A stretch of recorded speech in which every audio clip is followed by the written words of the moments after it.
Sì, volete fare un piedi seduti che volete. Ah, ok, tanto è questo, no? Sì, è questo e questa, sì. Ok, tanto sì. Sì, molti, a parte uno che è così, tipo, yeah. So, hi everyone. Let me, yes, take the mic up.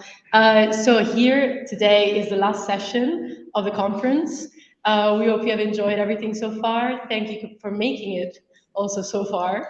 And today we're going to have Into the Black Box here with us. So Nicola and Maurizio are going to talk to us about from resistances to reclaiming towards different future ecosystems.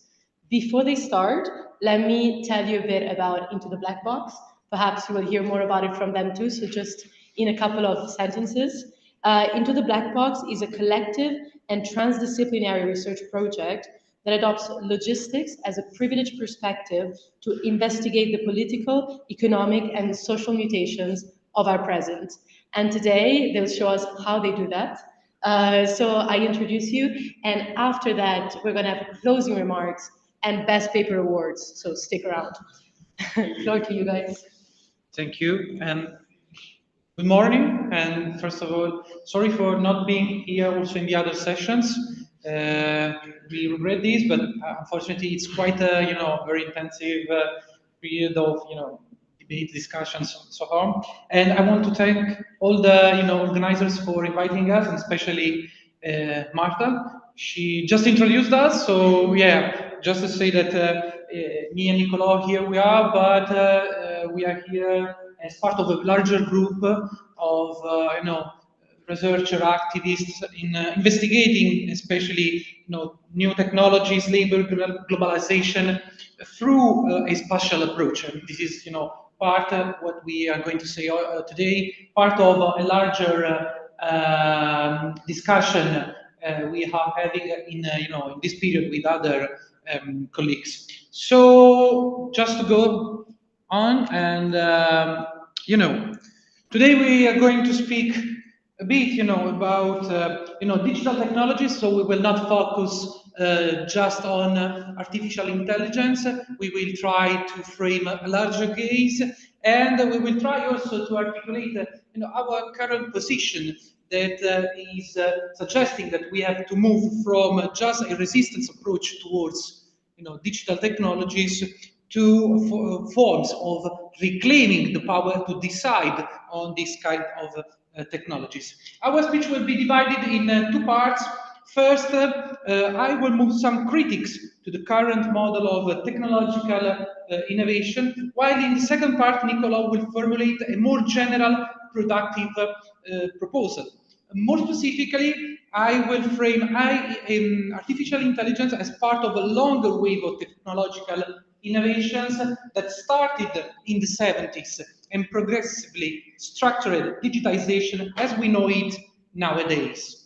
And then I will argument that digitization is not just a mere technical issue, but a field of tension between divergent forces. Nicola, on his side, will explain why, in our opinion, current approaches based on policies, regulation on one side and alternative business models on the other side are not enough to guarantee a fair technological development. Then Nicola will conclude on the necessity to elaborate a more ecosystemic approach capable to retake the potentialities of digitization towards common good, encompassing also forms of planning. So, just to start, I guess that all of you know about this drama of our days. The expression, the OpenAI drama, is not by myself; it's by TechCrunch, one of the most important websites on technological innovation. And here you have more or less the timeline of these 5 days of crisis, but also of public interest in the development of artificial intelligence, and especially of this, very important company that is leading the innovation in the artificial intelligence research. So I want to start from this episode because I think that it's very illustrative of what is going on around the innovation in the AE sector. So yeah, you know that at the 17th of November, the board members of OpenAI fired the CEO Sam Altman officially because of a lack of confidence they see. And it's well known that this company is financially backed by people like Elon Musk or Microsoft.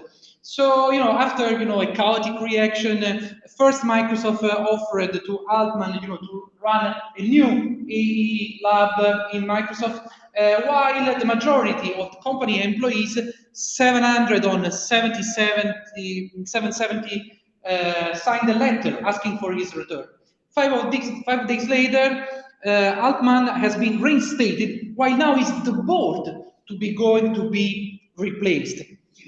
Several hypotheses has been formulated to explain what happened. I think that two are very relevant for our speech today. First, the OpenAI governance, it's quite singular. The board has a no-profit approach, controlled by experts with no direct interference by investors. So it's quite sure that this governance created a gap between two divergent visions. On one side, the scientific and ethical approach of the board conflicted on the other side with Altman and investors' for-profit vision. The point is that in the end, the second got the point, with profit-making imposing on ethical approach inside the company. Second point of interest, I think, is that there has been a lot of rumor around the fact that OpenAI was working a new model called Q-Star, able to solve basic math problems like never a bot had done before. And this model has been described so powerful that it caused safety concern among staff at the company. So that some researchers of OpenAI brought to the board of directors before Altman dismissal, warning it could threaten humanity. This is, a kind of narrative that we are hearing a lot in this period. And I think it's part of the development of such technologies. The point is that, for example, in occasion of other development of ChatGPT, for example, ChatGPT 5, the new update of the bot, the research has been stopped because of the high costs to guarantee its security. So in the end, we have two issues, that are very relevant here. And these issues, both the matter of the security and the matter of the logic, are more than just technical issues. They entail ethical and political problems. So, which is the logic of innovation? Who controls the innovation? So, before to deal with these questions, let's go back one moment and let's try to frame the AI inside a larger, framework. AI, indeed, could not be possible without an accumulation of innovation, from software innovations to hardware technologies done in the last 50 years. So it sums up a longer wave of transformation, started in the 70s during the so-called information and communication technology phase, and expanded until today in so-called platform age. So here we have more or less, this is Carlota Perez, she's an historian. This is a model of the technological innovation by waves. And according to her theory, generally each kind of technological period, innovation period has, two different moments, one of installation and one of deployment. While installing, texts are often adorned with mythological narratives on their powers, both in apocalyptic or progressive terms. Yeah, think about the case of AI generally compared to human activity, or also addressed as smarter than human.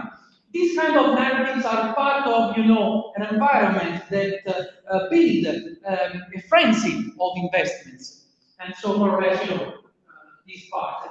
Then what happens? Generally, a shock interrupts the hyperestimation of innovation and direct this innovation towards a more balanced deployment as techs get a wider audience and a more stable economic organization.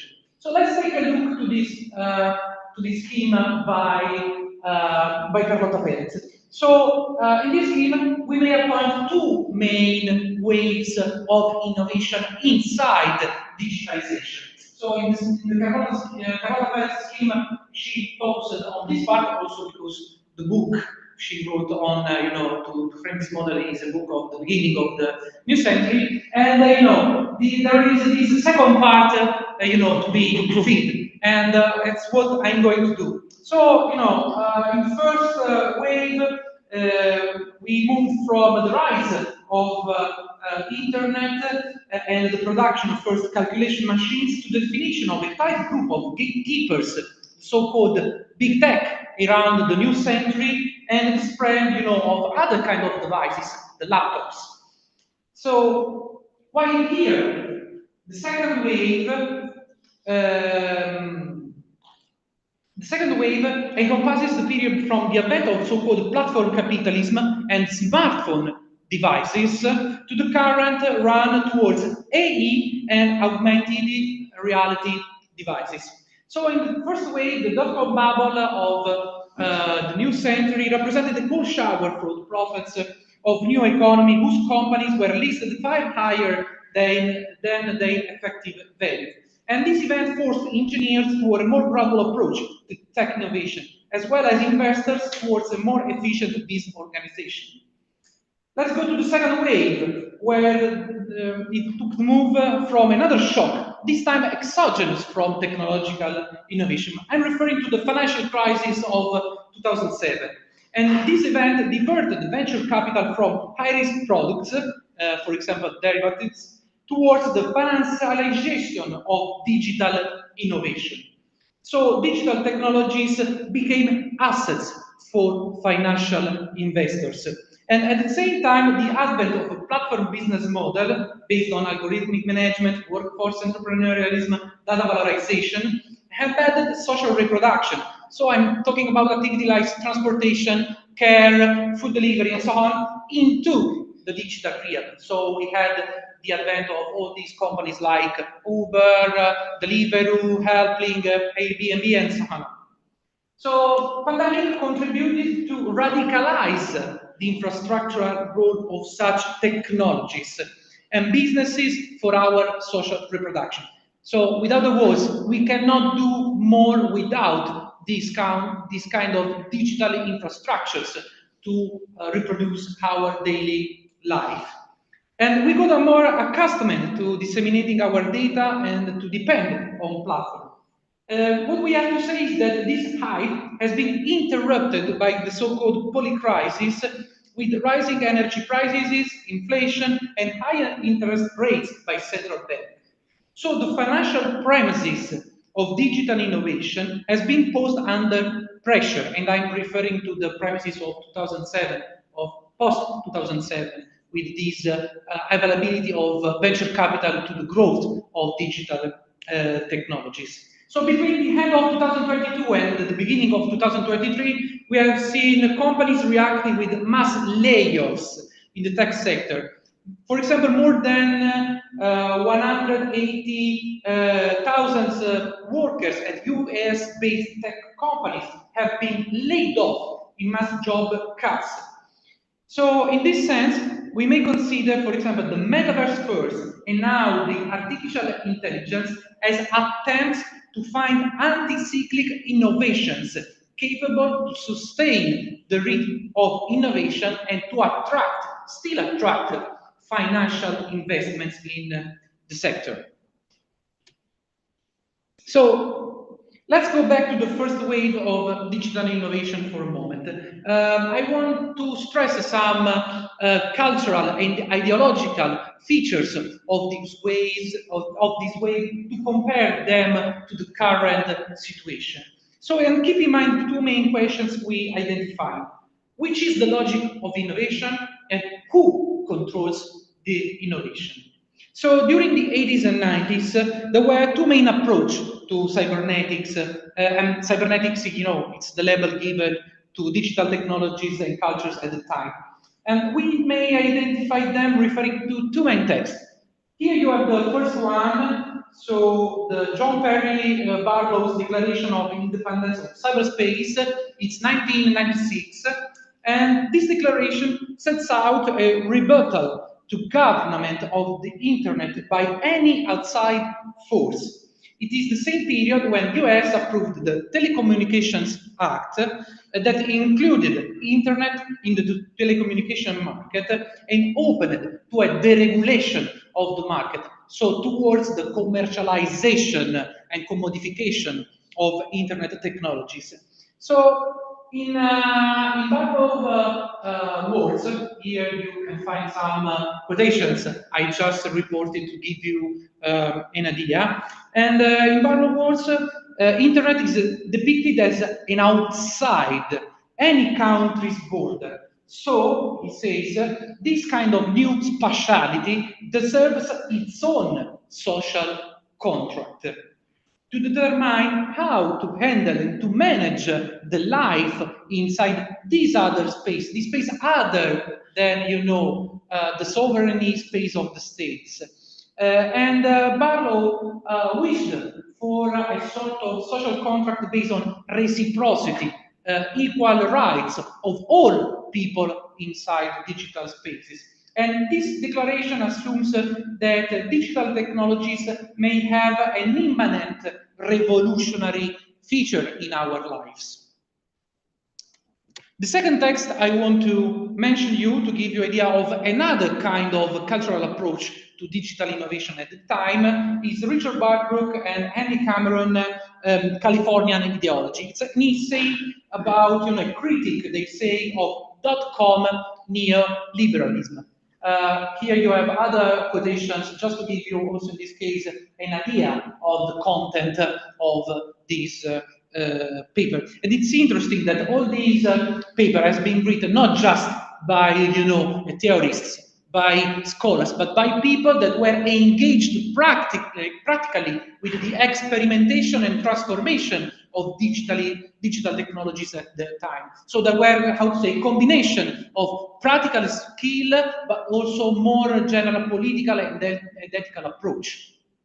So Barbrook and Cameron, what they say, they argue that the rise of networking technologies in the Silicon Valley was linked to American neoliberalism and a paradoxical hybridization, they say, of hippies and yuppies culture. So more libertarian approach on the left, a more competitive, and self-entrepreneurial approach from the right. And they say that who believe in this new ideology believe in the fact that we can live in a post-exploitation economy based on information and knowledge that would drive growth and wealth creation while diminishing the old power structures of the state in favor of connected individuals in virtual communities. So what we may underline here, I think that we may we may focus on the ambiguous characterization of cybernetics at the time.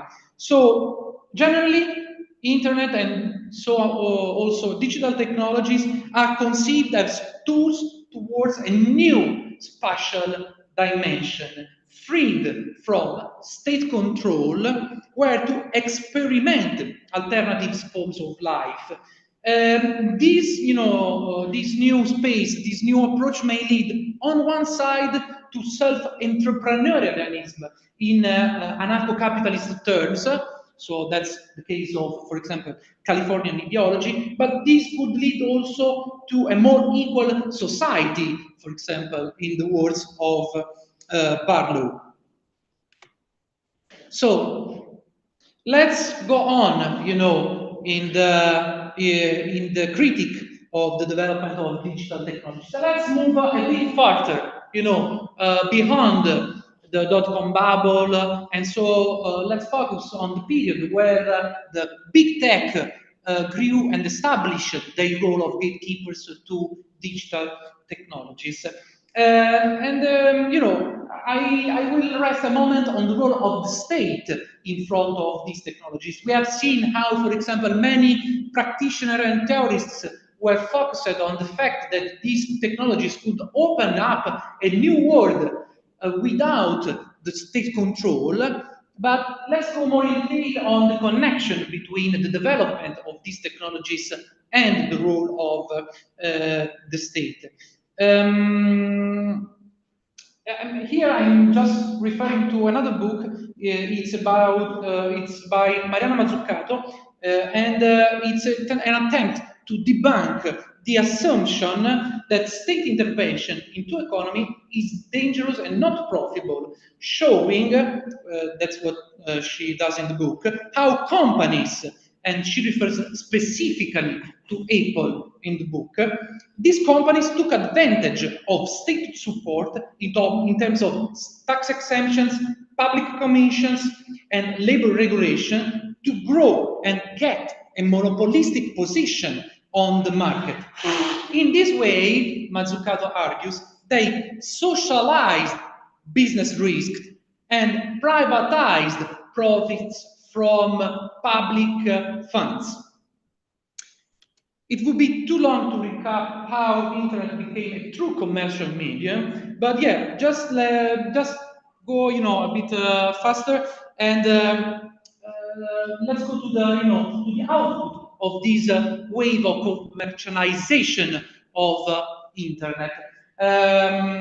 So how internet became a true commercial medium? There is this analysis by Jessa Linger, and she proposes to adapt the concept of gentrification from urban spaces to digital spaces. She argues that much like our cities, the internet has become dominated by the interests of businesses and capital rather than the interests of people who use it.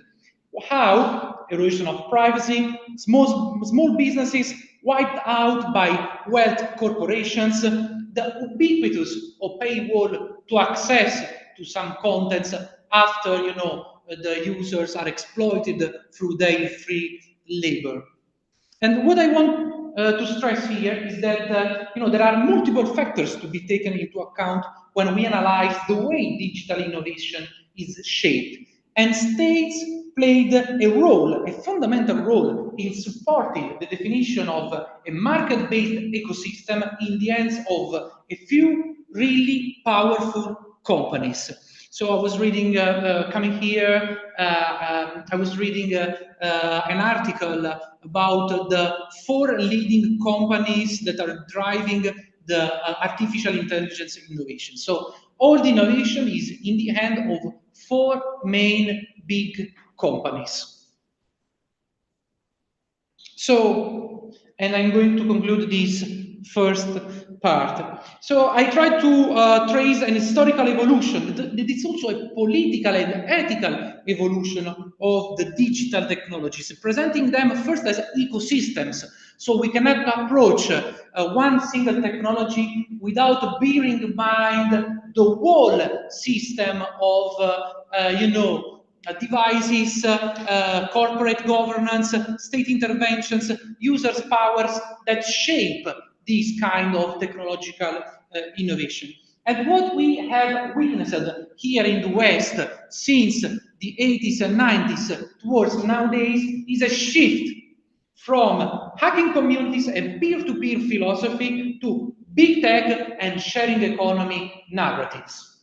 So on one side, there has been a progressive specialization of innovation, so that a quite restricted number of people may really, in some cases, understand what is going on in the digital sector and how. So here I want to stress the gap that sometimes there is between who manage knowledge, to deal with this kind of information, and all the people that are affected by the effects of these innovations, that want to have a word on this, and on the other side, how to say, have to experience a gap in the knowledge of how these technologies work. And but what I want to stress here is also that not only people have been affected by this kind of gap in the technology, in the driving of the technological innovation. Also, states have been impacted. In which way? After favoring the growth of private actors, they are now depending on big tech. So first they favored the growth, with state support, and then they had to concede, to outsource some prerogatives to these companies. So in the other way, nowadays they are also in the hand of these companies. At the same time, this kind of partnership may extremely empower state intervention with potential risks for people. The use of AI for surveillance, for example, is an illustrative case that we can mention. Recently, the responsible AI community published a statement in which they warn about, I quote, the use of AI-driven technologies for war making, in which the aim is to make the loss of human life more efficient, and instances in which anti-Palestinian biases are perpetuated throughout any AI-enabled systems. Moreover, some corporations, the ones that we label as platforms, are clearly taking advantage of their capacity to embed and reframe social cooperation. What they do? They centralize the multiplicity of activities we do to guarantee our social reproduction. So bear in mind how, for example, Airbnb centralize the access to the house in our cities. Or think about, for example, how Uber influenced the development of public transportation inside metropolis. And in this way, they are not only centralizing this activity, but they are also reshaping this activity. How? Transforming all actions into data for accumulation and for surveillance. So surveillance is not just control, it's also to address, to direct our activities. To understand this shift, we may mention how this transformation from a peer-to-peer to a sharing economy is exemplified by, for example, the shift from Pirate Bay. I guess that you remember the experience of Pirate Bay, this web space where anybody could upload his contents, and with the masters of the websites addressing themselves not responsible because they were furnishing a free space for all people. This was a very famous law and political case. They were also they had to go through a judicial case, because of this attempt to build up a free web. But on the other side, think about how this narrative has been subsumed by companies like Uber to boost a rhetoric of sharing economy where all the workers are self-entrepreneurs and the companies are just facilitating the match between supply and offer. Or just think about all the training required by a large language model to work, and how this training is done nowadays by users that daily deal with both like chat GPT. So to sum up and to conclude this first part, we may say that digital innovation is nowadays marked by a strong profit-oriented logic and a tight private control.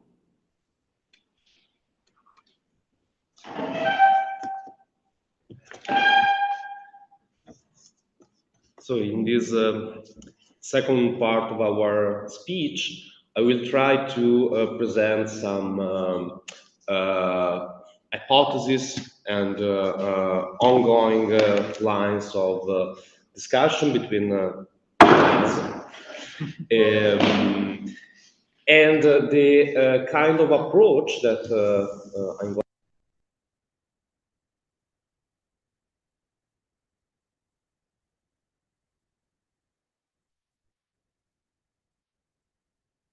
about the kind of critique that usually is ongoing around artificial intelligence and platform innovation more generally.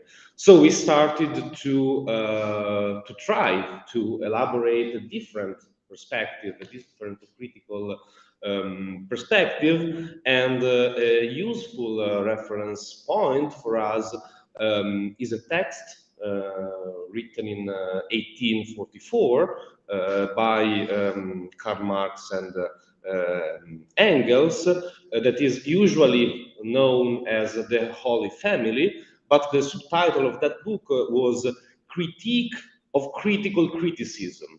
So we are trying to somehow elaborate on that line of reflection, a critique of critical criticism about artificial intelligence and again digital innovation more widely. And as Maurizio previously discussed, we are trying to consider artificial intelligence development as a field of tensions, as a and this is the most important reference point of our critique, and the potential catalyst for societal transformation.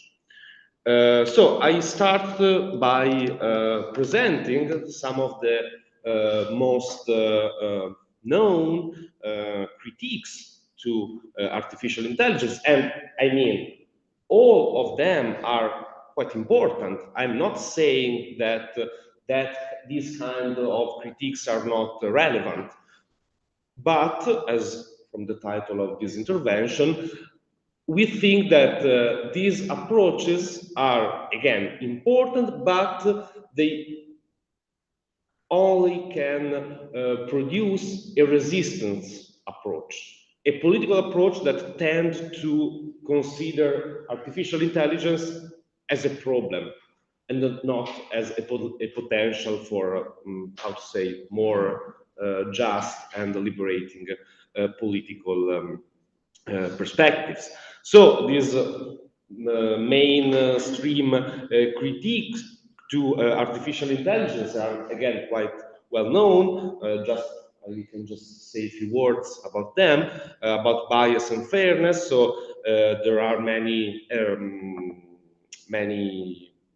studies that are demonstrating how artificial intelligence systems can perpetuate or even exacerbate societal biases present in data they are trained on, leading on biased outcomes and so on and so forth.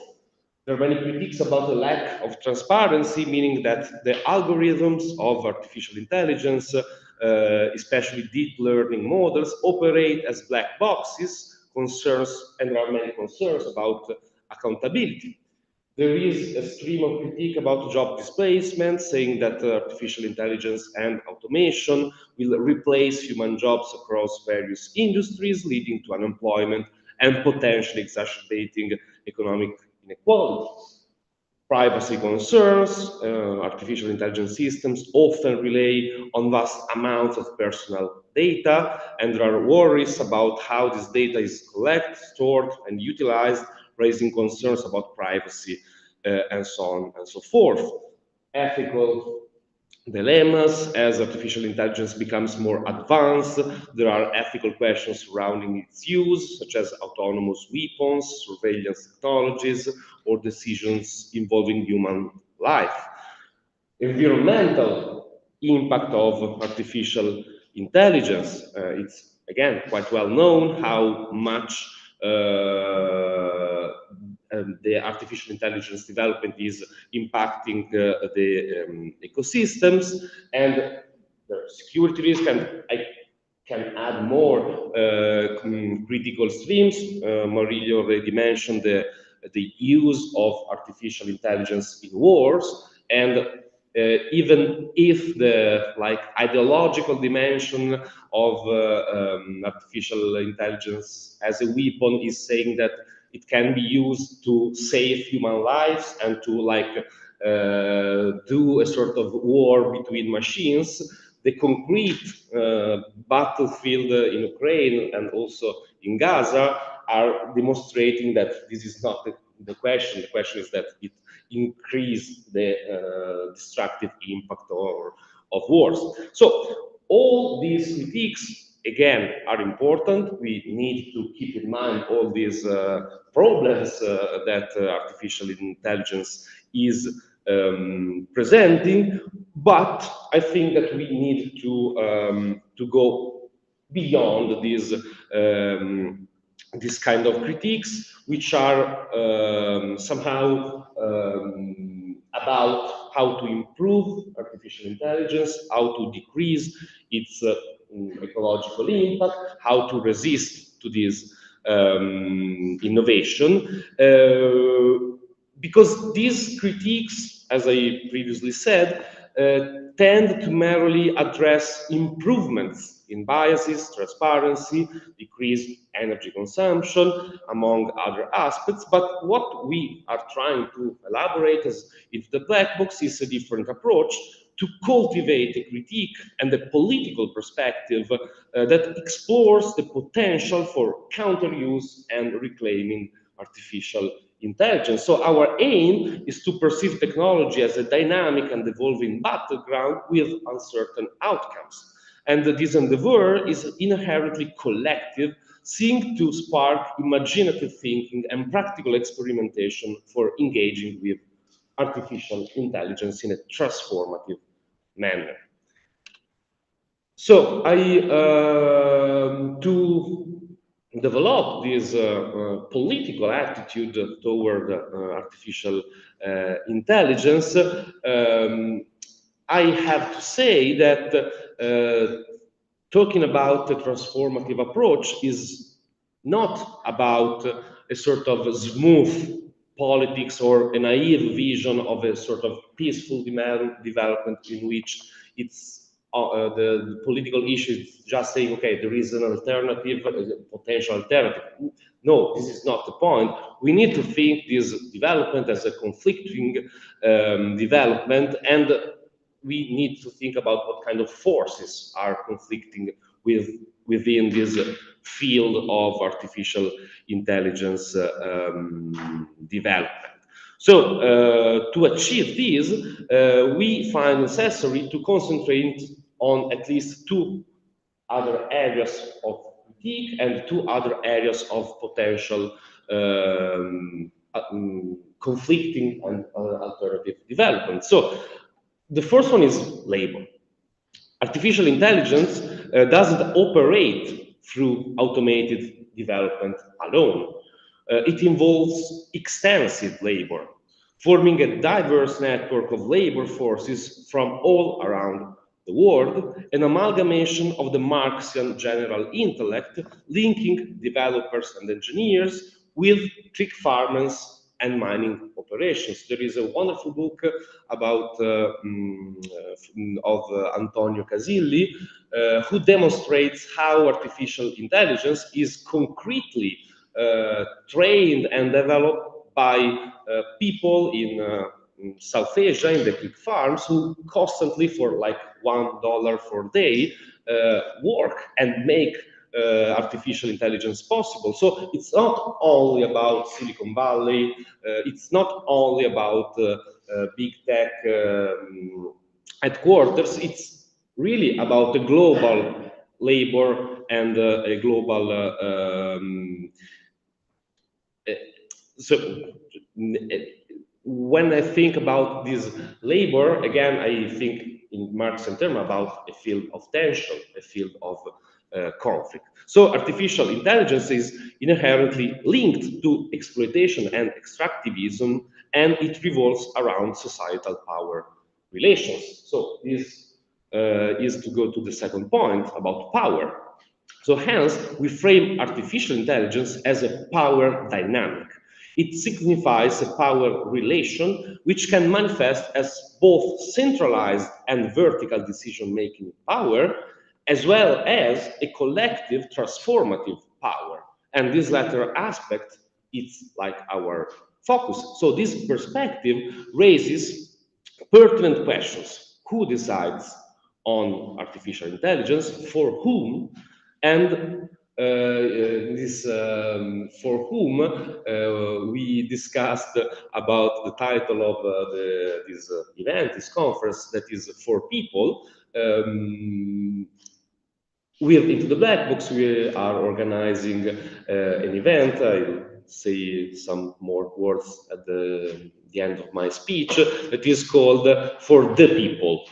We didn't know about the existence of this wonderful project, but I think that we need to maybe deepen this question of for people or for the people. What does it mean, this difference? So that said, we assume that there is no going back from artificial intelligence innovation, so we need to really deepen this artificial intelligence innovation as a permanent presence and focusing on how rapidly it's integrating into intricacies of everyday life. And that's why we believe it's urgent to inaugurate a site of political imagination and seek a new artificial intelligence politics. So to give you an idea, I start with a provocation. I asked to ChatGPT how a communist artificial intelligence may looks like, and the answer was quite intriguing because ChatGPT told me that a communist artificial intelligence could be conceptualized in several ways depending on the interpretation of communism and its implication to artificial intelligence. Communism, in theory, advocates for a classless society, and so on and so forth. It was like very polite and precise in its answer.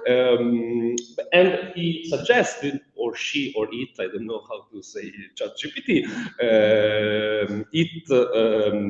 suggested a few ways for a communist-inspired artificial intelligence and how it could be envisaged. So resource allocation, so artificial intelligence could be designed to optimize resource allocation for the collective good rather than individual profit. It might prioritize equitable distribution and so on and so forth. Decision making. This artificial intelligence could operate on principles of collective decision making, allowing for inputs from a wide range of stakeholders in making and so on and so forth. Equal opportunities. A communist-inspired artificial intelligence could strive to provide equal opportunities for education, employment, and other resources. Elimination of class division, worker collaboration, shared ownership. So these are some principles that ChatGPT suggests for thinking about the communist artificial intelligence. But at the end of the answer, ChatGPT said that artificial intelligence development is deeply influenced by the values and intentions of its creators. And designing an artificial intelligence system aligned with specific socio-political ideologies could be a nuanced and multifaceted endeavor. So this final part of the answer, it's quite intriguing. Again, artificial intelligence development is deeply influenced by the values and intentions of its creators. So this is really the political point of what we are talking about. And it opens up the possibility of rethinking artificial intelligence development also in temporal terms. So to discuss this topic, I would like to start with what we could define as an interrupted history. A couple of months ago, in September, I and Maurilio and other colleagues were in Santiago, in Chile, for a conference that took place during the commemoration of the 50th anniversary of Pinochet coup d'etat in Chile.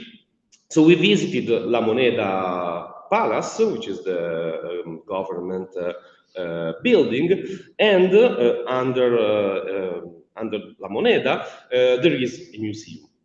The most highlighted exhibit in this museum was the reconstruction of Cyber Scene.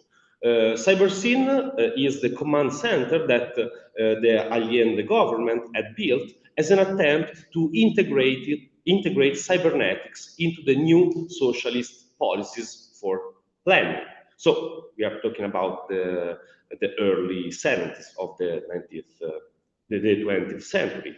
Recently, Morozov revisited that story, which we could describe as a violently interrupted story by the brutal coup d'etat, speaking of a genuine and innovative Santiago school that was dismantled by what would become the laboratory of neoliberalism through the policies of the Chicago School. So Morozov enlightens how this attempt to adopt cybernetics for a socialist economy, for a socialist planning, was really a quite advanced experiment. And this speaks to us about, again, how a genealogy of artificial intelligence development should look into consideration a multiplicity of genealogical lines, and it's not only about the Silicon Valley or of the a sort of really Western and imperial genealogy.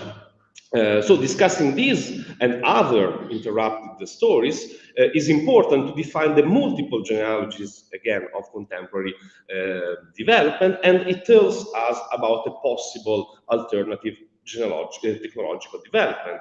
There are, in the last years, a bubbling discussion on this. I just mentioned some books and works.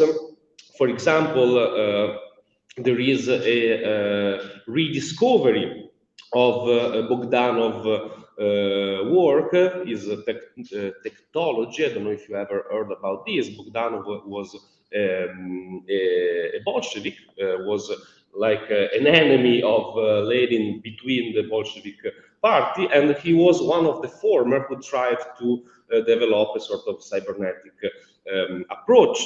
Most recently, Nick Dyer-Whiteford wrote a paper called Red Plenty Platforms, in which he's provoking somehow, but he says that the communist economy failed in its attempt to elaborate a planned economy because it was not able to grasp sufficient knowledge on the territory about how to plan. And he says that Amazon and other big tech companies are de facto elaborating a sort of planned economy, such as the former USSR, because they are able to collect data and to use knowledge. So he's like provoking, saying that like Amazon is a sort of new Soviet. It's of course a provocation, but again to give the idea about alternative readings of contemporary development. So these are just a few suggestions. There are many other imaginaries that we can mobilize, but to give you the idea, an idea about what kind of reflection we could elaborate on artificial intelligence in different critical perspective. And I'm going to go to the conclusions, but we can go back and elaborate different genealogies, but we can also try to move forward. And in our view, as Maurilio and I already said, the current approaches based on regulatory policies and alternative business models fall short of ensuring a fair technological development. So we emphasize the need to develop a more ecosystemic approach capable of harnessing the potential of digitization for the common, including forms of planning. So previously, I mentioned the two areas of critique and political thought on artificial intelligence regarding labor and power. And building upon this, I conclude by briefly outlining some research directions we are exploring to envision a new artificial intelligence politics for the people.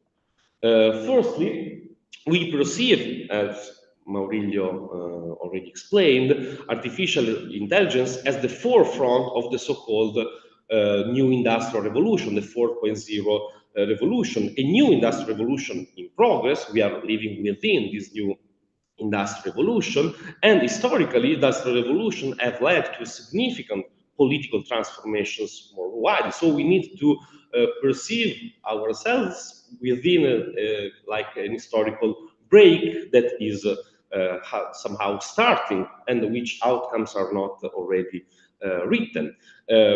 So it's imperative to contextualize artificial intelligence within the broader process and transformations of Industry 4.0 and not to isolate it as a mere technological tool.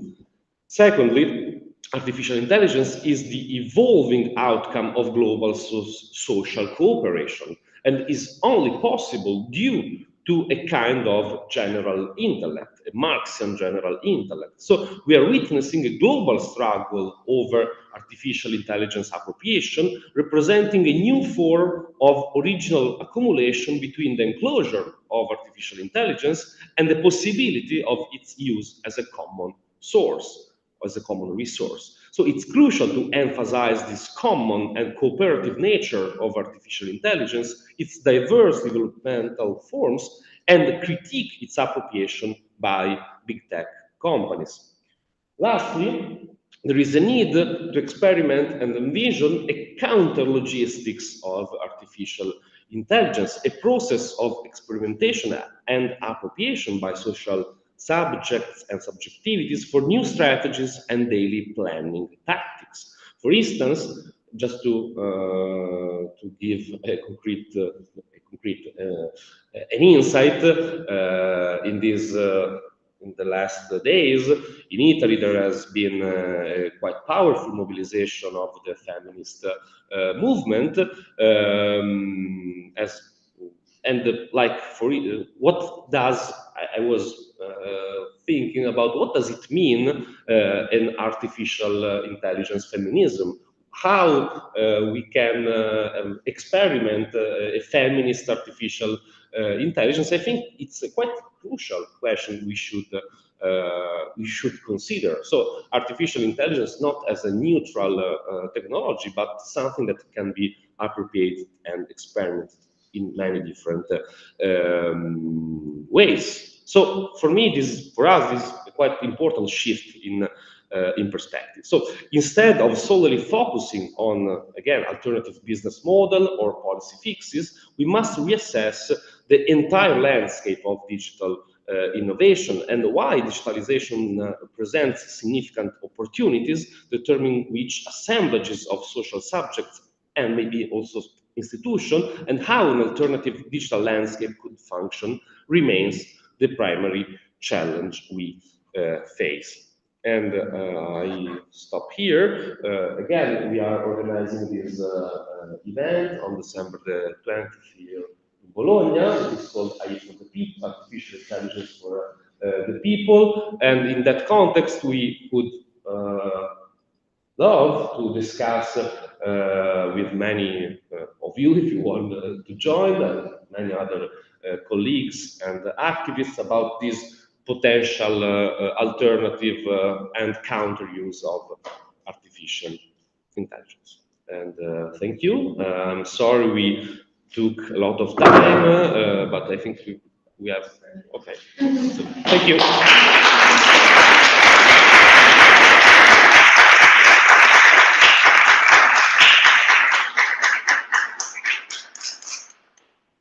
Any questions?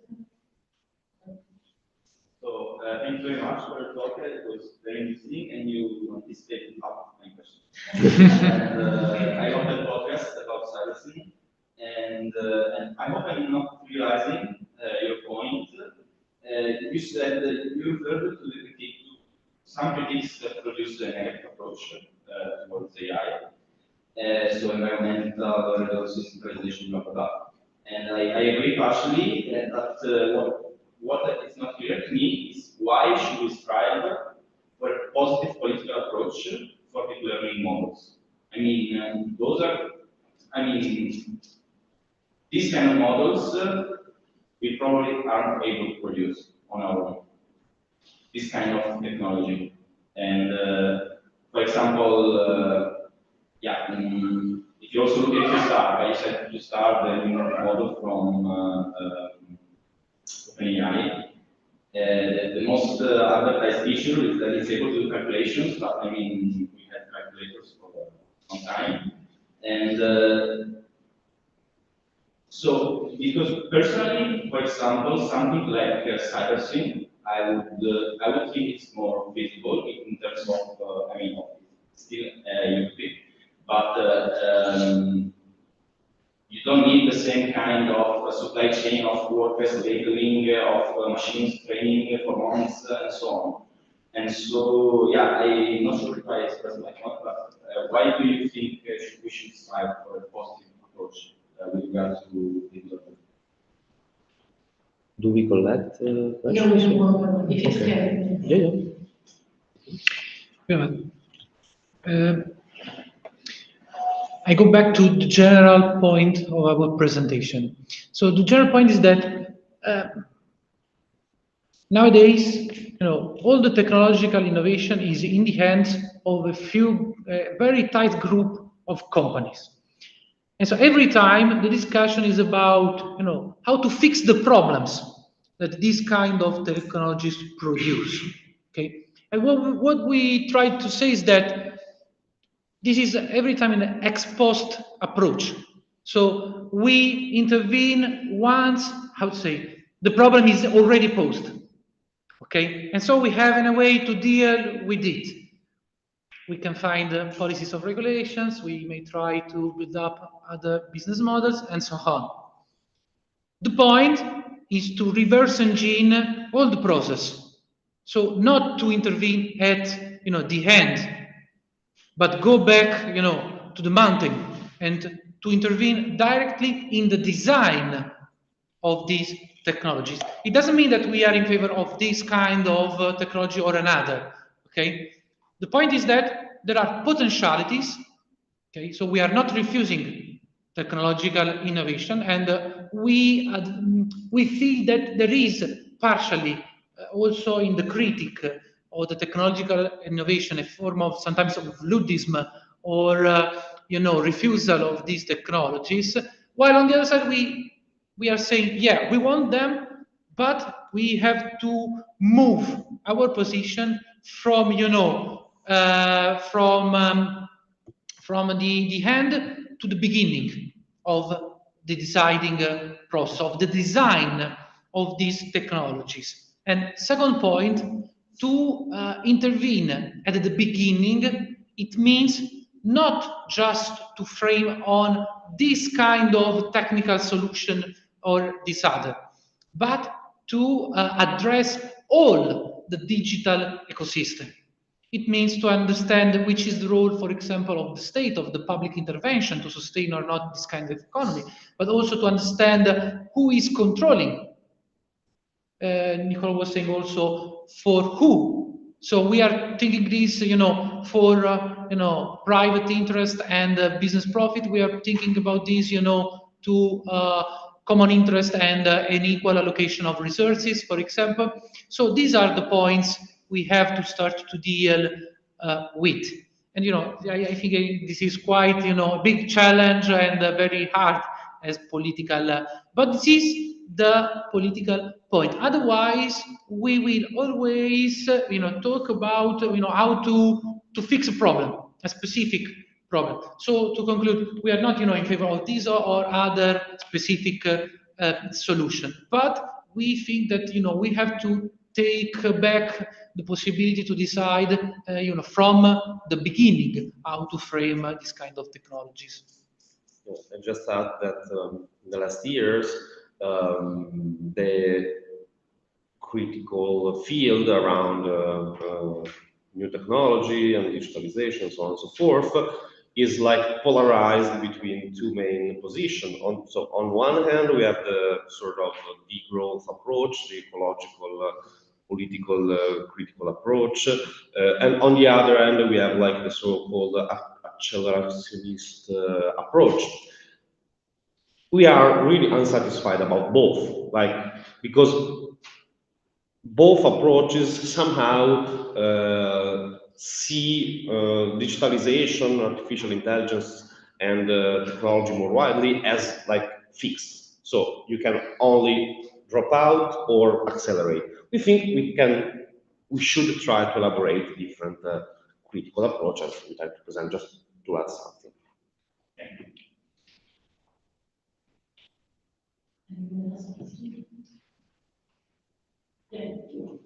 So, thank you for the presentation. Well, it was very thorough and a lot of things very interesting. So, my question is like, once we get awareness of all of that, once we know that there are ways to shape the future of AI technology in general, how can we make that in practice? Like, specifically, my question is like for technical people. So, I mean, the social and political part will have to deal with governments and the institutions. From a technical point of view, can we do something about that? I mean, yesterday, for example, we were a coalition about trying to create some alternative tech, so products that do not rely on the same kind of large language models or things like that. So in your opinion, is there a way to try to, let's say, shape how this how technology is built from a technical point of view rather than from a political and social?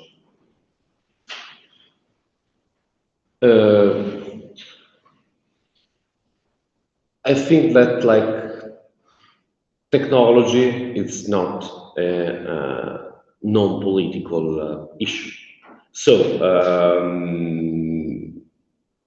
if we adopt this perspective that technology is the how to say the solidification of a societal relation, so it's an evolving part of again a societal relation. A technological change is a political change, and when we think about how to transform artificial intelligence, I guess that all the things you said, like alternatives, experimentation, are important, but I think we should consider an ecology of transformation in which elaborating alternative is one issue, but at the same time we need to think, as I previously said, like how labor is organized for producing artificial intelligence. So we also need to change the labor relations that are producing artificial intelligence. So we need to think about how like click farms in South Asia should like unionize, and this is part of how to change the technical aspect of artificial intelligence. It's really the same thing.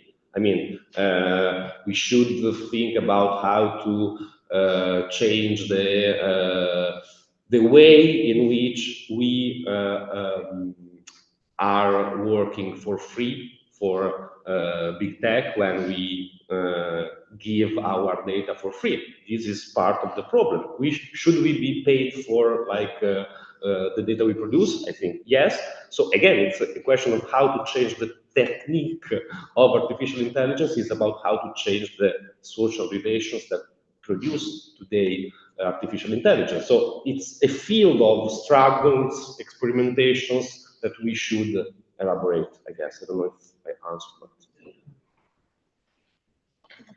Yeah, well, I think that on one side we have to we have to try to formulate some general policies. Just an example.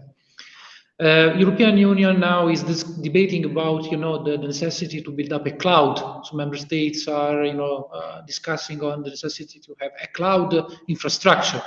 More or less, the solution they are proposing is to like they do every time, to have these joint ventures between private and public actors, where in the end the private decide everything, and so the state outsources the logic and the control of these kind of infrastructures. On the other side, I think that we would need more public investments, for example, in these kind of technologies. Okay, because I don't think that state control is necessary by itself the solution. Think about China, for example, but it's a way also to have a starting point to have a public access to these kind of technologies. At the same time, we would have to think about the salary policies of tech workers, for example. Why do many people prefer to work for private companies than for public or no-profit institutions? Because they pay better. So, and we have to deal with this. Nicola was talking about the necessity also to think about how to remunerate all the work that people do to train these kind of technologies. So it's very incredible that the big tech were the first to sustain the basic income, for example, United States, in front of, for example, workers' movements. So, because they understood that these kind of technologies would create problems in terms of labor and so on. And so they were, first to propose some solutions to manage, while we have to think about these solutions to improve life conditions, or think about the need to bridge the gap, between technical knowledge and more, political and social knowledge. So nowadays we have engineers that generally do not deal totally with these kind of issues, and on the other side we have theorists that deal with these issues, but they do not know how to, bring more effectiveness to this kind of policies. And just to conclude this, I think that we need also to experiment the solutions. How? I don't know, but for sure the urban level is generally the easiest way. Just a thought.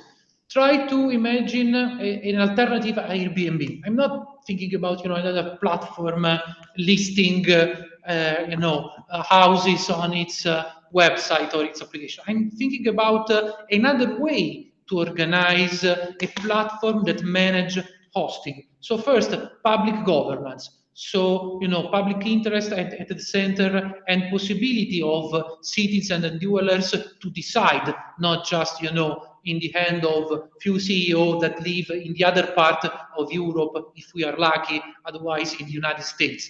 Secondly, the possibility to have a clear picture of the city. Nowadays, many cities, they do not know how many houses are rented, how many houses have the same householder, and so on.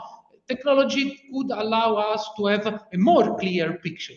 Think also about the policies. We could fix rules. For example, how many apartments do we want to rent for tourism, and how many apartments do we want to rent for dwellers in a city? We can decide it clearly now, because these kind of technologies could allow us to this, could allow us to take, the taxes directly.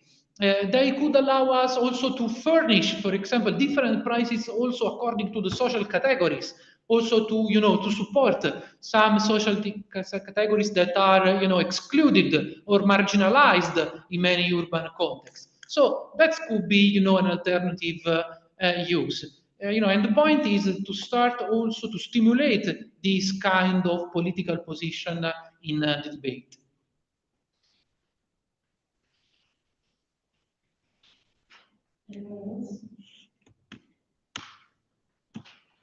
Okay, can I have like one question, very quick? Well, I guess, but that's just something you made me think, guys, with your presentation, which I think I'm trying to wrap my head around, right?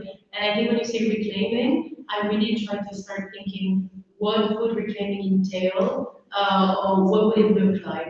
And in my head, I thought, when I think about reclaiming something, I think about it as an object, kind of. So I think about AI like, okay, let's think about it as an object and reclaim it, kind of, you know? But I think AI is something that can be seen as a product, but at the same time, I think AI is also the product of a certain logic. So you can also think about AI being and reproducing a certain logic. So when you think about reclaiming AI, and you think about reclaiming not AI just as a product, but also as a reproduction of a certain logic, how can you reclaim a logic without sort of following in it, you know, without adopting it?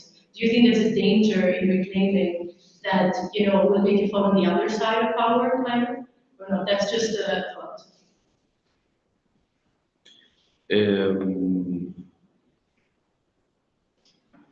Of course, there is a risk. When we do politics, when we think politics, we are thinking about a risky matter. But what I would stress is the fact that, at least I think, artificial intelligence is not an object. It's a social relation. So somehow we are part of it. So like reclaiming is not like reclaiming again an object. It's like somehow reclaiming also ourselves. I don't know how to say. So artificial intelligence is possible because we are living in a planetary society, in a really infrastructured planet that makes artificial intelligence possible. And so, yeah, it's more complicated, but you're right, but it's really a crucial issue, like when we discuss about infrastructures, because somehow it's an infrastructural thing. The artificial intelligence is something that makes possible communication, exchange, logistics of language, and so on and so forth. When we think about infrastructures,